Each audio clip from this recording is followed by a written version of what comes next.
자, 시작을 하겠습니다. 예, 저는 김상진이고요. 어, 한 학기 동안 이제 C++ 프로그래밍을 강의해 드릴 것입니다. 대부분은 2학년이겠죠. 그쵸? 그래서 1학년 때 뭐 배웠어요? 프로그래밍 언어는? C를 두 학기 했나? 아, 올해부터인가? 파이썬 하는 게 그럼? 작년에 C를 두 학기 배웠어요?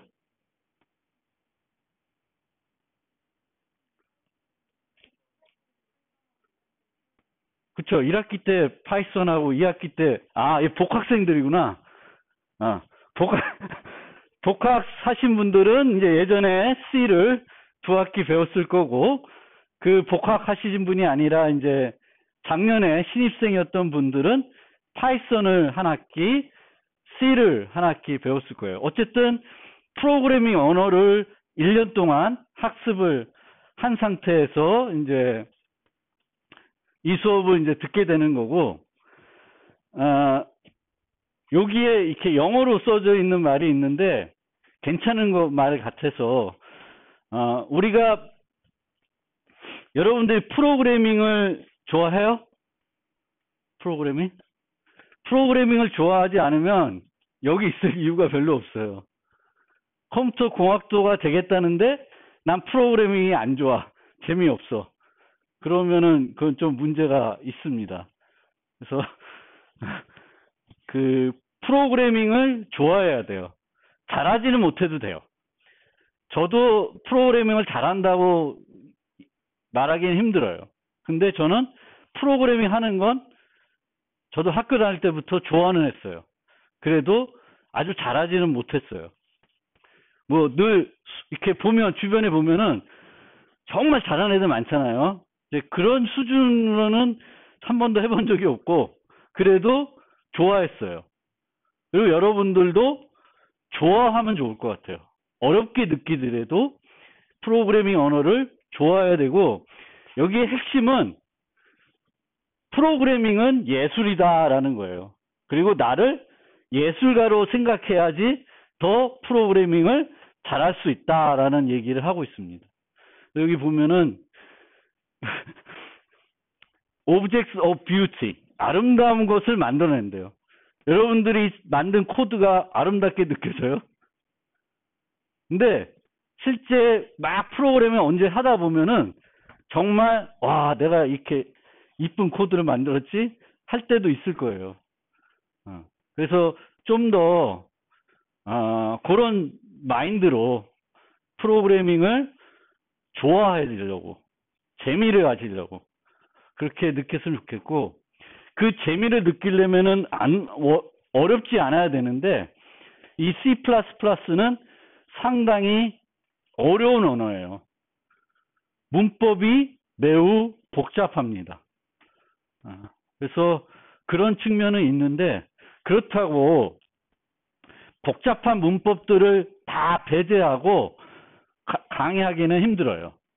제 생각에는 그 복잡한 문법들을 여러분들이 최대한 이해할 수 있도록 노력할 필요는 있어요. 그런 측면에서 어려운 문법도 나름대로는 다 수업 시간에 강의하려고 그래요. 그런데 우리가 프로그래밍을 잘하는 거하고 또 그 문법을 완벽하게 이해하는 거하고는 또 조금 달라요. 우리가 프로그래밍 언어가 제공하는 모든 기능을 알아야 프로그래밍 할 수 있는 건 아니에요. 뭐 여러분들 알겠지만 조건문에는 if문, 스위치문이 있는데 스위치문 안 쓰고 if문으로도 모두 프로그래밍 할 수 있어요. 근데 우리가 그 다른 것까지 알면 어떨 때는 더 편안하게 더 효율적으로 프로그래밍 할 수 있는 거고 또 복잡한 문법을 우리가 궁극에는 알아야 되는 이유가 여러분들 혹시 C++를 주 언어로 나중에 이제 개발자로 일을 하게 되면은 내가 만든 코드도 내가 작성을 해야 되겠지만 다른 사람이 작성한 코드를 이해해야 돼요. 근데 다른 사람이 작성한 코드를 이해하려면 내가 아는 문법도 있겠지만 모르는 문법이 있을 수 있죠. 그러면 이제 그 코드를 이해하기가 어렵겠죠. 그래서 수업 시간에 저걸 한번 들어봤던 거다. 이런 감은 좀 여러분들이 가졌으면 좋을 것 같아서 제가 이렇게 강의합니다. 그래서 아마도 지금 여러 C++ 분반이 있는데 제 분반을 여러분들이 왜 선택했는지는 잘 모르겠지만 아마도 가장 어렵게 진행되는 분반이 아닐까 생각이 됩니다. 그렇게 좀 감안해주고 진행을 하면 첫 번째 노트에서 설명드릴 텐데 간단하게 C++ 언어를 소개를 하면은 C++ 언어는 객체 지향 프로그램이 지원하도록 C 언어를 확장한 프로그래밍 언어입니다. 파이썬을 배우신 분들은 파이썬 배울 때 객체 지향 얘기를 좀 들었나요? 파이썬도 객체 지향을 지원합니다. 그래서 1학년 1학기 때 파이썬을 어느 정도까지 배웠는지 모르지만 파이썬도 객체 지향을 지원해요. 근데 파이썬이 완벽한 객체 지향 언어냐? 그렇진 않아요. 그래서 그런 차이는 있고요. 아까도 말했듯이 요거부터 설명드리면은 C++는 C를 확장한 언어이기 때문에 C의 모든 기능을 포함하고 있는 언어예요. 그래서 원래 전제 조건은 C 코드들도 C++ 컴파일러로 다 번역해가지고 실행 파일을 만들어서 실행할 수 있어야 되는 거예요. 그리고 그 문법들을 다 가지고 왔어요. 나중에 또 한번 설명드리겠지만 언어들이 만들 당시에 그대로 있는 것이 아니라 계속 언어들도 버전업을 합니다. 버전업을 하게 되면은 언어에 없던 새로운 기능들이 들어오고 라이브러리가 더 풍부해져요. 더 풍부해집니다. 그런데 우리가 버전업을 하더라도 옛날에 만들었던 코드들이 새 버전에서 안 돌아가면은 어떻게 되겠어요? 별로 안 좋겠죠. 그래서 언어가 발전을 하는데 과거에 있던 기능을 버리지 못해요. 우리가 새로운 기능을 도입하는 이유는 뭘까요? 뭔가 더 좋은 거고 예전 거를 개선하거나 예전에 없던 기능이죠. 근데 예를 들면 예전에 있던 기능을 개선한 새로운 기능이 들어왔다고 해서 옛날 기능을 이제 쓰지 마! 버릴 수가 없어요. 얘네들도 계속 포함이 되어 있어야 돼요. 그 얘기는 C에 있던 초기 문법들도 계속해서 C++는 가지고 있는 거예요. 그거는 늘 똑같은 거예요. 어떤 언어든지 그렇습니다. 물론 라이브러리 같은 경우에는 없애기도 해요. 디프리케이트 돼가지고 워닝을 주는 거죠. 이 함수 이제 지원 안 해 라고 해가지고 다른 걸로 바꾸도록 하긴 하는데 언어 자체에 들어있는 문법들은 그거를 제거하지는 않아요. 별로 바람직하지 않지만 그래서 새로운 문법을 걔를 대신할 거를 도입했지만 과거 내용들은 그대로 가지고 있다. 그리고 C++ 언어는 문법이 매우 복잡한 언어예요. 근데 제가 생각할 때는 파이썬, 그러니까 C랑 C++는 별 차이가 없으니까 둘 다 복잡한 문법이 갖고 있고 오히려 파이썬은 되게 심플한 문법이라고 생각할 수도 있는데 저는 개인적으로 파이썬이 너무 어려워요. 파이썬이. 그러니까 어렵다는 이유는 프로그램 하기가 어려운 게 아니라 파이썬으로 작성된 되게 아주 고급한 그런 어떤 코드를 이해하는 게 되게 어려워요. 오히려 C++는 복잡한 문법을 가지고 있지만 나름대로 왜 그런 문법을 쓰는지는 노력하면 조금 이해가 되는데 파이썬은 노력해도 잘 이해가 안 되더라고요. 아주 간단한 문법들은 파이썬 쉽죠. 쉬운데 파이썬도 되게 복잡하게 문법들이 가는 게 있어요. 근데 그거는 정말 되게 이해하기가 어려운 것 같아요. C++보다 자바보다 더 어려운 것 같습니다. 어쨌든 C++는 문법이 매우 복잡한 언어예요. 그리고 아까 말씀드렸듯이 언어의 모든 기능을 알아야 하는 건 아니지만 특정 기능을 알면 더 효과적으로 우리가 프로그램할 수 있으니까 배우려고 노력할 필요는 있고 저게 자기 수준에서 좀 이해를 해놓고 나중에 또 내가 다른 수업이나 컴퓨터 공학에 대해서 더 많이 배우다 보면은 그때 그 기능이 무슨 기능인지 또 이해될 때가 있을 거예요. 그래서 최대한 이해하려고 노력은 해보실 필요가 있고 특히 이제 나중 되면은 우리가 프로그램의 중요한 덕목 또 훈련해야 되는 것 중에 하나가 코드 리뷰하는 거예요. 다른 사람의 코드를 보고 이해하고 활용할 줄 알아야 돼요.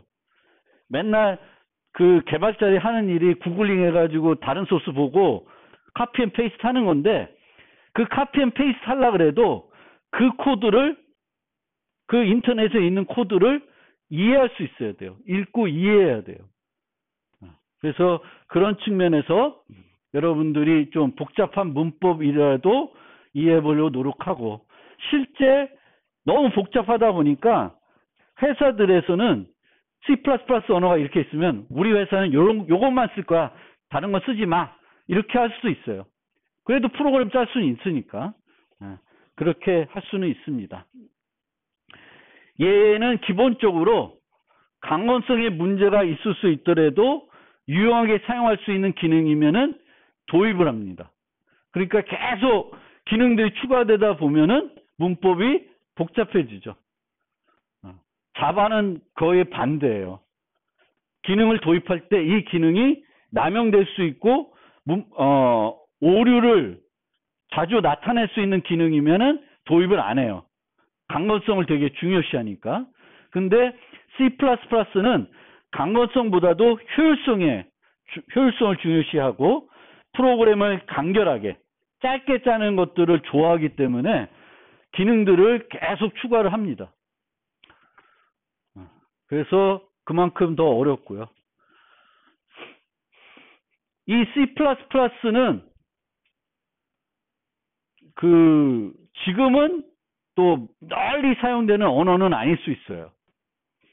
그렇지만 복잡한 응용을 만들 때에는 복잡한 응용이고 또 효율성이 중요한 그런 응용들은 C++로 여전히 다 개발되고 있습니다. 여러분들이 윈도우에서 쓰고 있는 브라우저라든지 뭐 각종 프로그램들은 다 대부분 복잡한 것들은 C++ 언어로 개발되고 있어요. 물론 여러분들이 현장에 가서 일반 개발자가 일하게 되면 웹 응용이나 모바일 응용을 개발하게 되면은 C++를 쓸 일은 많지 않을 거예요.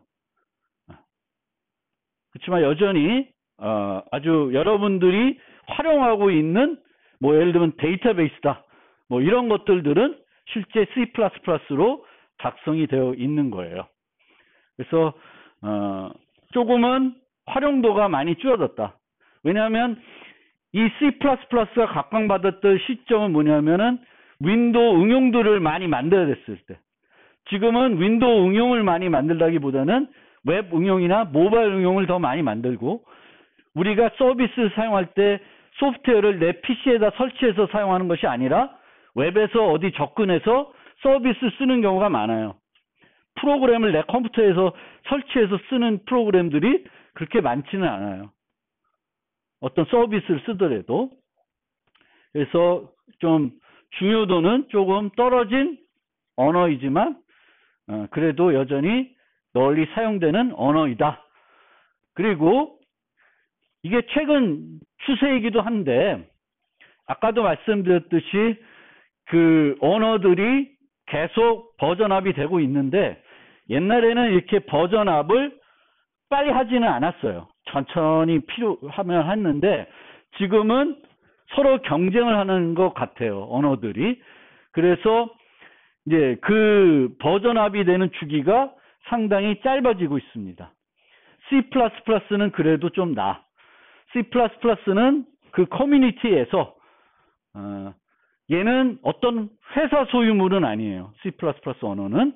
그래서 이런 단체에서 표준화 작업을 하는데 6년마다 어떤 메이저 버전을 내고 그 사이 3년에 이제 메이저 버전을 보완한 마이너 버전을 출시하는 형태로 가고 있어요.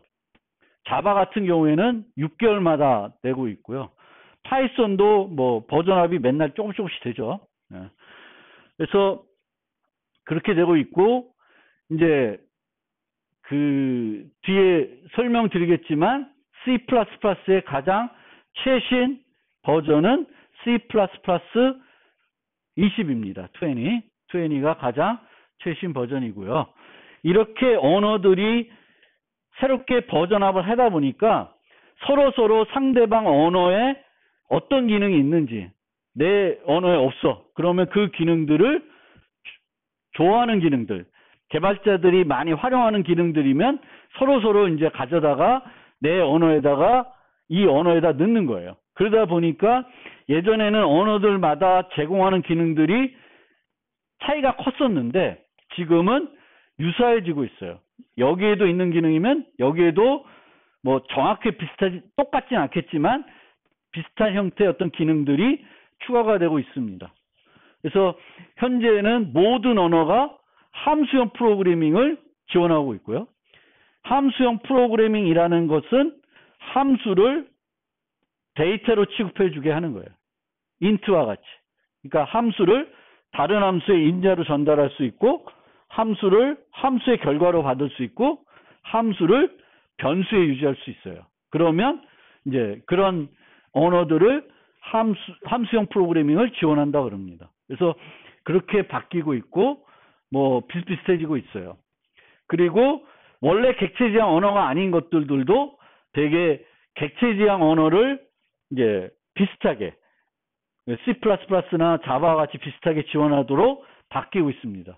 파이썬도 많이 객체지향 지원을 이렇게 개선하고 있고, 자바스크립트도 그렇죠. 뭐 타입스크립트 뭐 이런 게 나오면서 되게 그 클래스 정의하는 것들이 비슷해지고 있어요.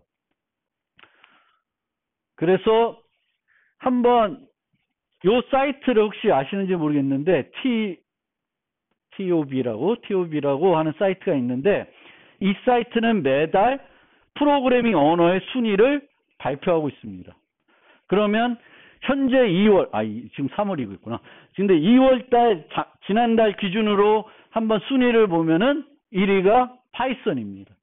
파이썬이, 옛날에는 1위가 아니었는데 올라가서 지금은 1위가 되고 있습니다. 파이썬이 가장 인기가 많은 언어입니다. 최근에 들으면은. 특히, 이제, 첫 번째, 대학에서 첫 번째 강의한 언어도 파이썬으로 많이 바뀌고 있고, 또 빅데이터나 뭐 AI 관련돼서도 이제 파이썬을 많이 쓰고 있어요. 그러다 보니까 이제 파이썬이 많이 올라와 있고, C++는 이제 4위 정도 하고 있는 언어입니다. 그리고 또 다른 사이트, IEEE 사이트를 보면 거기서도 이제 그 전체적인 순위는 4위 정도 하고, 여기는 매년 1년에 한 번씩 발표하는 사이트인데 직업 순위가 있어요. 이 직업 순위는 뭐냐면은 이제 미국 기준이겠지만 우리가 개발자들 뽑을 때 어떤 언어를 할 줄 아는 사람 뽑냐 뭐 이런 거가 있겠죠. 그걸 근거로 이제 조사를 해보면 C++가 한 5위 정도 하고 있습니다. 그래서 여기 보면은 4종류로 또 구분도 하고 있겠는데, 웹에는 C++가 쓰이진 않죠. 근데 나머지 모바일이나 일반 응용이나 인베이드에서는 C++가 쓰이고 있긴 하죠.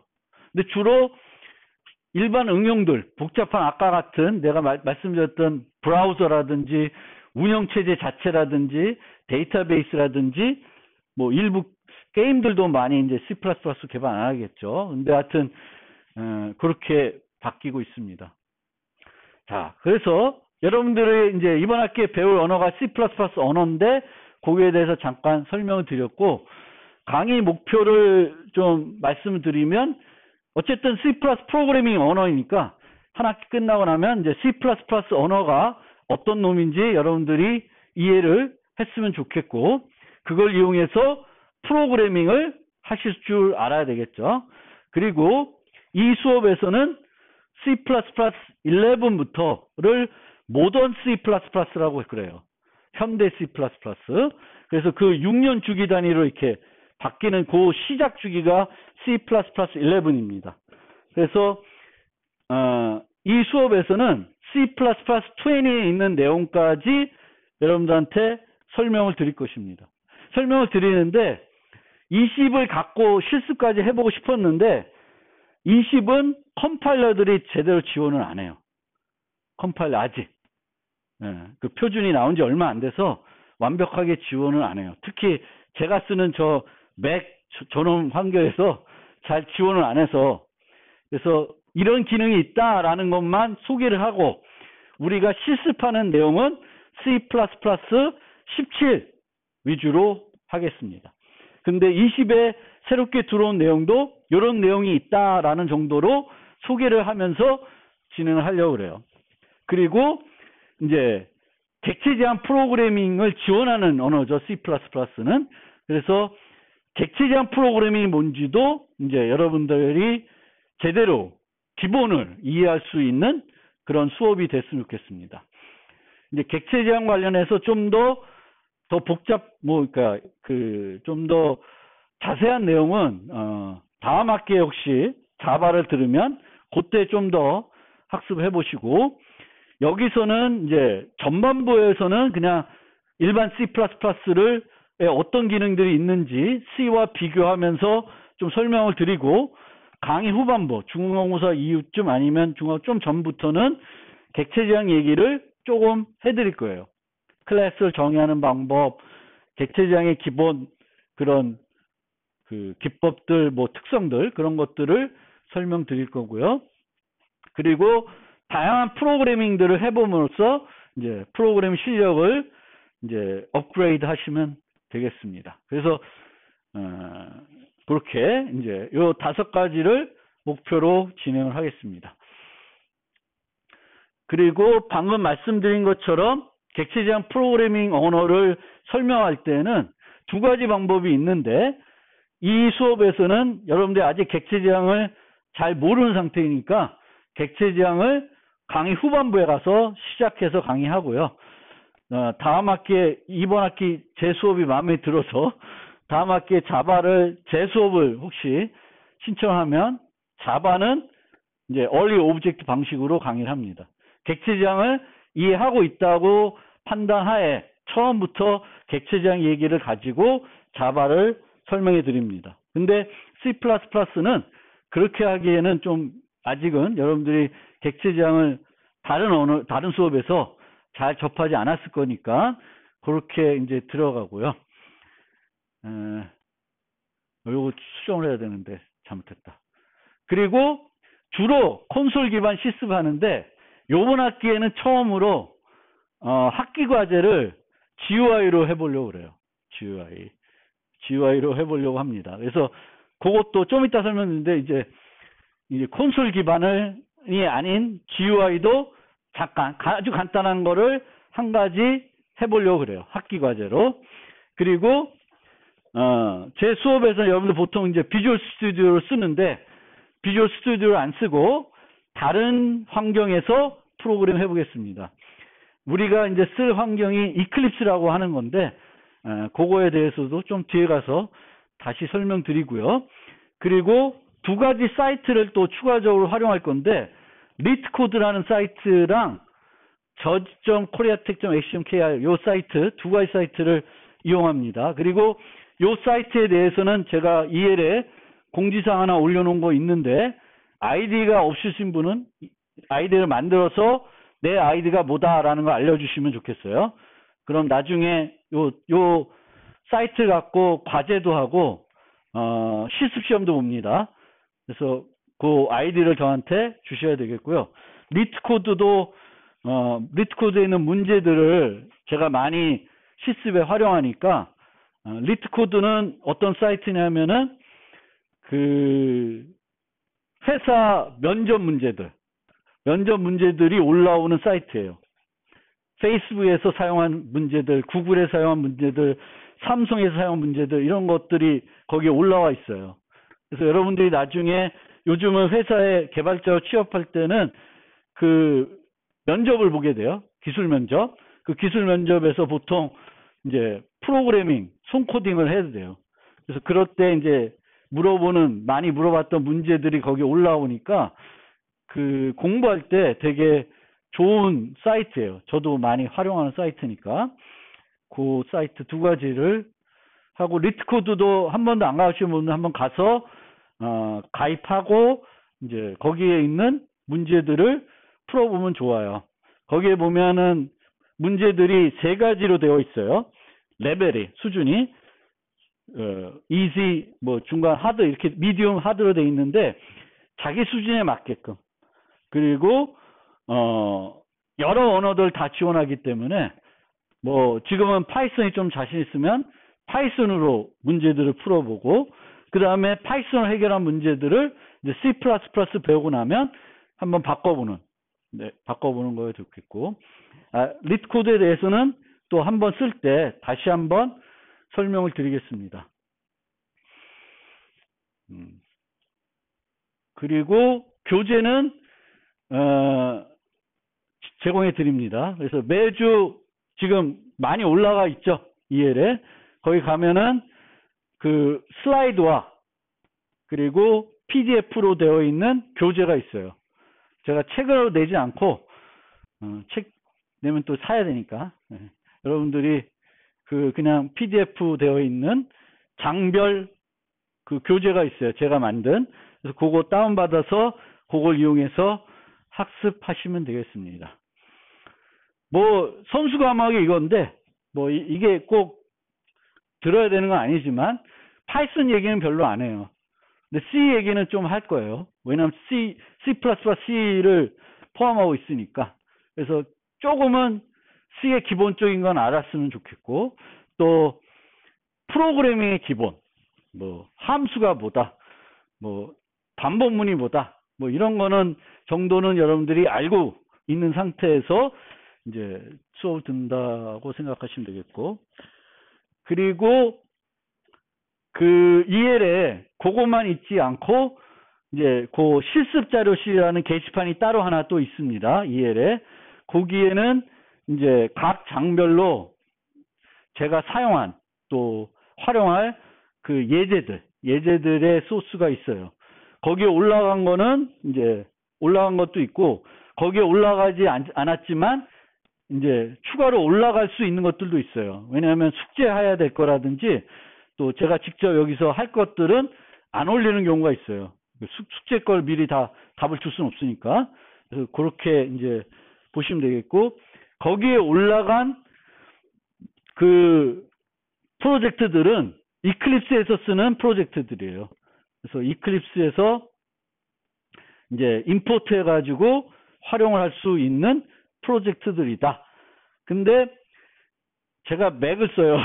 맥을 쓰는데 이 올린 것들은 제 컴퓨터에서 만든 거라서 여러분들이 윈도우에서 이클립스 깔고 올리면은 한글이 깨질 수 있어요. 한글이. 만약 한글이 깨지면 거기 방법이 있는데 들어가가지고 프로젝트 속성에서 그 인코딩을 UTF-8로 바꿔주면 돼요. UTF-8로. 그것도 좀 이따 보여드릴게요.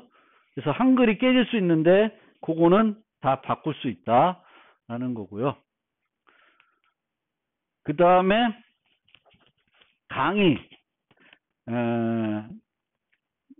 평가는 뭐 요소가 많죠.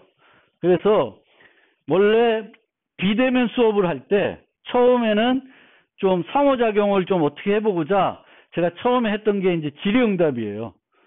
질의응답. 그래서 EL에 가보면 질의응답 게시판이 있어요. 그래서 이 질의응답 게시판에 2주에 한 번은 무조건 질문을 올려주세요. 의무적으로 올리는데 의무적이 아니더라도 공부하다가 궁금한 거 있으면 거기에 올려주시면 돼요. 그래서 한 번도 안 올린다. 그럼 나중에 평가에 감점이 있습니다.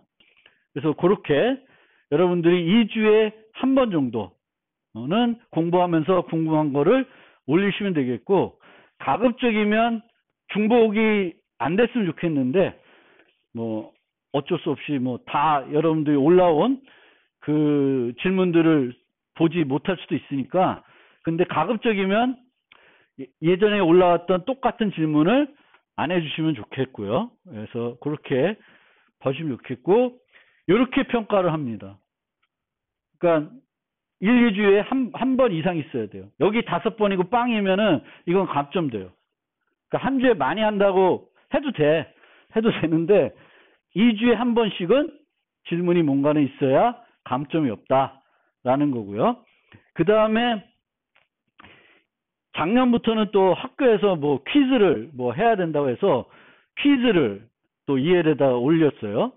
그래서 퀴즈를 만들어 놓은 게 있으니까 그것도 활용 안 하면 별로 그러니까 괜찮아요. 그래서 그 장이 끝나면 퀴즈들 만들어 놓은 퀴즈들이 있어요. 사지선다 퀴즈들. 그것도 EL에서 여러분들이 푸셔야 돼요. 그리고 그것도 평가에 반영이 됩니다. 그러니까 여러분들 EL 통해서 하셔야 될 일이 2주에 한 번 질의응답하고, 한 챕터가 끝나면은 퀴즈가 나갈 텐데 그 퀴즈에 있는 4-5문제 사지선다 문제를 풀어야 됩니다. 그리고 그것도 평가에 반영이 됩니다. 그 다음에 실습과 과제와 학기 과제가 있을 거고요. 학기 과제는 좀 이따 또 설명드리고, 그 다음에 시험은 3번을 보는데 중간 기말은 이론 시험이고, 중간과 기말 사이에 13주에 실습 시험을 한번 보겠습니다. 그리고 실습 시험은 아까 설명드린 것처럼 저지 사이트를 통해서 시험을 봅니다. 그리고 과제와 관련해서는 이제 매주 나갈 수도 있고 안 나갈 수도 있는데, 숙제가 나가면은 일주일 정도 드려요. 일반 과제들은 일주일 정도 드리고, 일주일이 끝나면은 일반 마감시켜 놓습니다. 그러니까 여러분들이 숙제를 해서 EL의 숙제 결과를 제출하셔야 되는 거예요. 근데 마감 기간이 지나면 제가 일주일 더 연장을 해 놓습니다. 그래서 그 지각 제출 기간이 있거든요. 그래서 그때 제출하게 되면은, 여기는 안 써져 여기 있구나. 80% 감점이 되는데, 제가 숙제가 마감이 되면은 제 스케줄에 따라서 여러분들이 그 제출하신 분들 걸 보고 피드백 영상을 만들어서 EL에 올릴 거예요.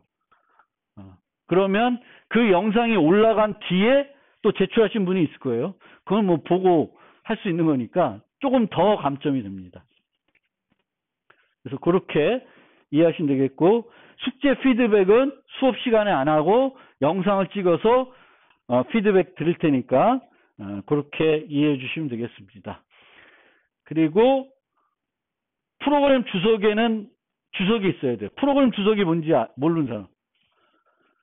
프로그램 코드를 보면은 소스 파일, 헤더 파일 등등의 맨 꼭대기에 주석을 넣어서 이 파일의 용도를 설명하는 주석이 프로그램 주석이에요. 이 프로그램 주석에 뭐가 반드시 들어가 있어야 하냐면 여러분의 이름과 학번이 들어 있어야 돼요. 그래서 여러분들이 제출할 때 모든 파일의 꼭대기에는 뭐가 들어가 있어야 돼?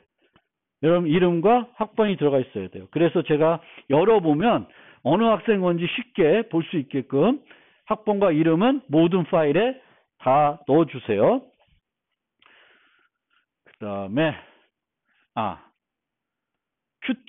Qt라는 라이브러리를 써가지고 GUI를 하나 만들어 보고 있습니다. 요건 좀 이따 다시 설명할 때, 하여튼 Qt라는 라이브러리를 써가지고 할 거고요. 그 다음에 시험은 이제 뭐 설명드린 거고, 책은 뭐 넘어갑시다. 그리고 페어 프로그래밍, TDD, 뭐 여기는 테스트 드리븐 프로그래밍이라 되는데 Test Driven Development 이렇게 얘기하는데 제가 이 얘기를 왜 하냐면 아까도 얘기했지만 프로그래머의 덕목 중에 중요한 게 해야 되는 일 중에 하나가 뭐라 그랬어요? 코드 리뷰예요. 다른 사람 코드를 분석하는 거예요. 그래서 페어 프로그래밍은 이제 회사에서 많이 쓰는 건데 2인이 한조가 돼서 특정한 것을 같이 개발하는 거예요. 그러면 이 사람이 휴가를 가도 계속 딴 사람이 계속 할 수가 있어요. 둘이 같이 하는 거예요. 근데 이거를 이제 수업이나 또는 여러분들이 활용해 보고 싶으면은 활용할 수가 있는데 이 페어 프로그래밍 할 때 중요한 건 실력이 비슷한 사람끼리 해야 돼요. 실력이 비슷한. 한 사람은 이렇게 잘하고 한 사람은 이렇게 못하면 그 두 사람의 페어 프로그래밍에서는 서로 발전이 없어요. 비슷한 사람끼리 서로 학습하는 거거든요. 그래서 페어 프로그래밍을 혹시 한번 해보려면 그렇게 해보시면 좋아요. 숙제를 뺏기라는 게 아니라 숙제를 다 하고 서로 친한 친구끼리 네 거 줘봐 내 거 줄게 해서 서로 상대방 거를 분석해 보는 거예요. 그리고 디스커션 해보는 거예요. 네 코드의 이 부분은 좀 그렇다. 이 부분 되게 좋은데 이 부분은 어떻게 왜 이런 식으로 한 거냐. 이렇게 해서 서로 배우는 거예요. 그게 하나 좋은 거고. 그 다음에 TDD는 내가 프로그램을 짤 때 프로그램을 먼저 짜는 게 아니라 뭐부터 짜는 거예요? 테스트할 프로그램부터 짜는 거예요. 근데 테스트할 프로그램 짜려고 그러면 어떻게 해야 돼? 내가 짜야 되는 거에 대해서 완벽하게 이해하고 있어야 돼요. 테스트 데이터를 프로그램 짠다는 것은 내가 짠 프로그램을 어떤 데이터로 테스트할지 알아야 되는 거예요.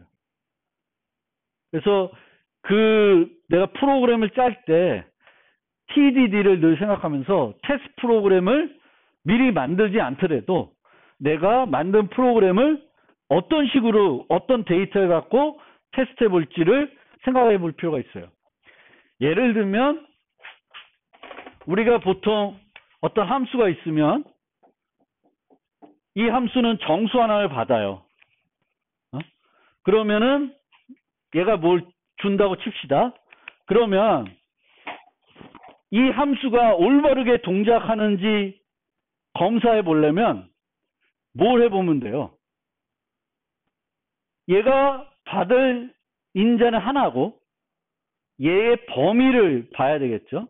얘의 범위는 문제에선 좀 다를 수 있는데 문제를 무시하고 생각을 해보면 얘는 int니까 int면은 마이너스 어디서부터 플러스까지 들어올 수 있는 거죠. 그러면 보통 어떻게 테스트 해보면 돼요?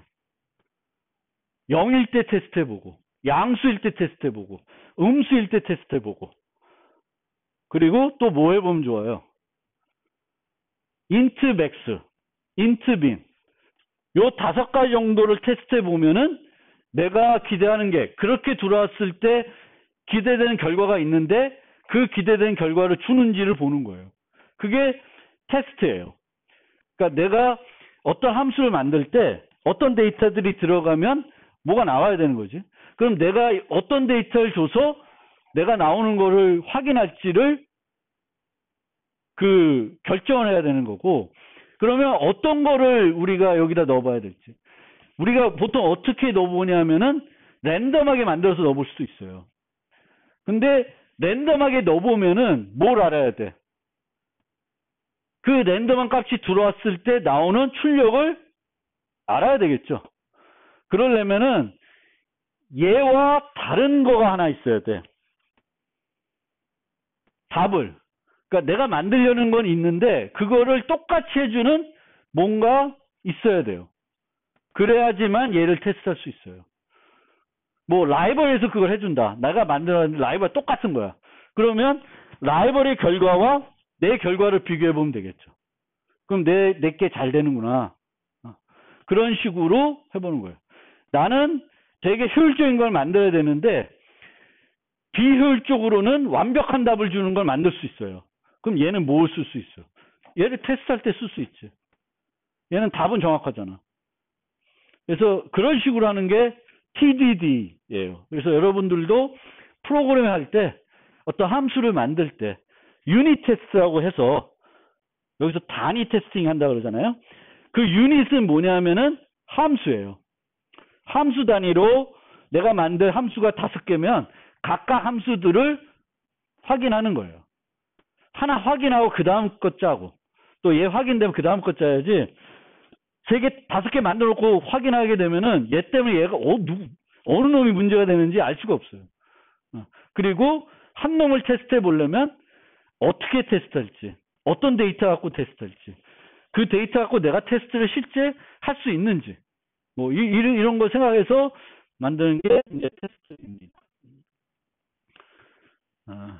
보시면 되겠고, 그래서 그거는 넘어가고, 이렇게 진행이 될 거예요. 그래서 여기까지가 이제 객체제한과 관련이 없는 얘기고, 그리고 여기까지가 객체제한 얘기고, 요 얘기들은 되게 고급 얘기다. 그래서 기초적인 얘기하고, 그 다음에 객체제한 얘기를 하고, 고급 얘기들, C++에 있는 아주 고급적인 내용들에 대해서는 강의 후반부에 설명드리고, 8주와 15주에 이론 시험 보고, 13주에 한번 실습 시험 정도를 볼 겁니다. 그리고 이제 여기에 가면 이 정보들이 쭉 나와 있어요. 그럼 여기 보시면 C++20 기능들이에요. 추가된 기능들. 근데 여기 보면은 빨갛게 되어 있는 데가 있죠. 이건 지원을 안 한다는 거예요. 아직까지. 제가 주로 쓰는 게 지금 애플 C랭인데 제 거는 이런 것들은 아직 지원을 안 해요. 그리고 여러분들이 쓸 거는 GCC인데 GCC도 버전의 몇인가에 따라서 지원하고 안 할 수도 있어요. 그래서 17 보면 거의 대부분 지원이 되는데 20은 아직 각 그 컴파일러들이 완벽하게 지원을 못하고 있어요. 왜 그런지 모르겠는데 그래서 이제 20 부분에서는 이런 것들이 있다 이렇게 바뀐다는 어떤 추세적인 거를 여러분들이 알 수 있는데 그 기능들을 테스트해 보려면은 그게 지원이 되는 그 컴파일러를 있어야 돼요. 예, 여러분이 많이 쓰는 MSVC 같은 경우에는 이런 데면 지원을 하는데 비주얼 스튜디오 같은 데서 만약 여러분들이 쓰는 게 지원이 된다 그러면은 한번 테스트 코드를 만들어서 써볼 수는 있을 거예요.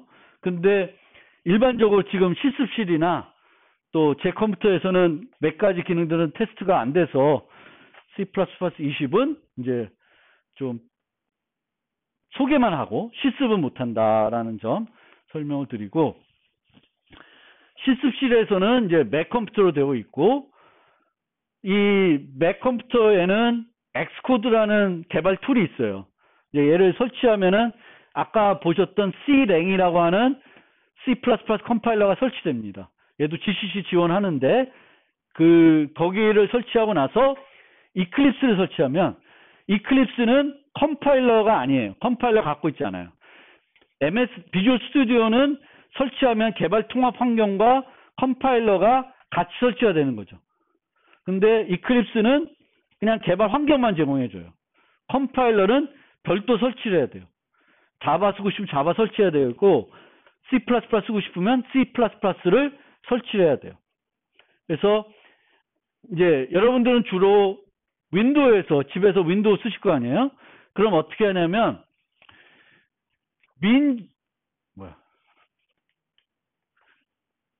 민GW라고 하는 소프트웨어를 설치합니다. 얘가 컴파일러예요. 윈도우에서 G++라고 하는 컴파일러가 보통 이 G++ GCC 컴파일러들은 리눅스, 유닉스에서 사용되는 그 C++ 컴파일러인데 그거를 윈도우에서 쓸 수 있게끔 만들어 놓은 것이 민GW예요. 그래서 얘를 설치하고 난 다음에 이클립스 CDT를 설치를 하게 되면은 C++ 프로그래밍을 할 수가 있습니다. 뭐 꼭 집에서 이걸 해야 되는 건 아니겠지만 숙제를 그걸로 내야 되니까 어쨌든 설치는 하셔야 될 것 같습니다. 그리고 말씀드리고 싶은 거는 우리가 특정한 환경에만 너무 얽매일 필요는 없어요. 다양한 환경들을 쓰고 언제든지 그 환경에 적응할 수 있는 것이 중요합니다. 언제 또 새로운 환경이 나오고 또 바뀔 수도 있거든요. 여러분들이 뭘 가지고 나중에 회사 가서 개발할지는 알 수 없어요. 회사 갔는데 이걸로 개발하라고 그러는데 나는 학교에서 안 해봐서 못합니다 라고 할 수는 없잖아요. 어떤 그 응용이든 소프트웨어든지 간에 우리는 컴퓨터 공학도들은 쉽게 적응하고 쓸 수 있어야 돼요. 그런 측면에서 한 번쯤 윈도우가 아닌 다른 컴퓨터도 한번 써보고 해보는 것이 뭐 이렇게 나쁘지 않을 것 같아요. 그런 면에서 여러분들이 이번 학기에 이렇게 쓰면 좋을 것 같고, 요 설치하는 방법과 관련해서는 제가 별도 문서 하나 만들어서 올려드렸습니다. 그래서 그 문서를 보고 한번 집에서 설치해 보세요. 그때 큐티도 한번 설치해보고 설명서에 다 있으니까 하다가 잘 안 되면은 저한테 연락 주시면 돼요. 그리고 저랑 소통할 때는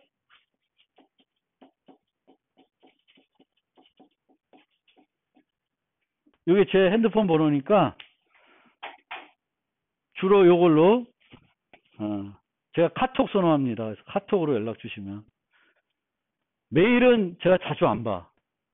요즘 들어서 메일보다는 이 문자로 이렇게 연락을 주고받다 보니까 아주 가끔 메일을 봐서, 메일은 여러분들이 메일 보내도 바로바로 뭔가 응답이 안 되는데, 카톡은 늘 핸드폰 끼고 살기 때문에 카톡 오면은 조금 더 빠르게 여러분들한테 응대를 할 수 있습니다. 그래서 그렇게 하시면 되겠고, 아까 말씀드렸듯이 질의응답 게시판에는 강의 내용과 관련된 질문 해주세요. 강의 내용이 아닌 질문들은 거기다 하시면 안 돼요. 나 지금 이 이클립스 설치하는데 잘 안 돼요. 그런 거는 질의응답 게시판에 올리지 말고 다른 게시판이나 개인적으로 저한테 연락 주시면 돼요. 어떤 것이든지. 그리고 숙제와 관련된 질문 같은 것도 해도 되는데, 여러분 소스 올리고 뭐가 잘못됐어 이렇게 하면 안 돼. 숙제하고 있는 도중에 친구한테 숙제 보여주면 안 되잖아. 그래서 그런 거는 좀 주의해 주시고, 만약 소스 자체에 대해서 궁금한 거 있으면 별도 저한테 보내주세요. 질의응답 쓰지 말고 그렇게 해주시면 되겠습니다. 그러면 잠깐 쉬었다가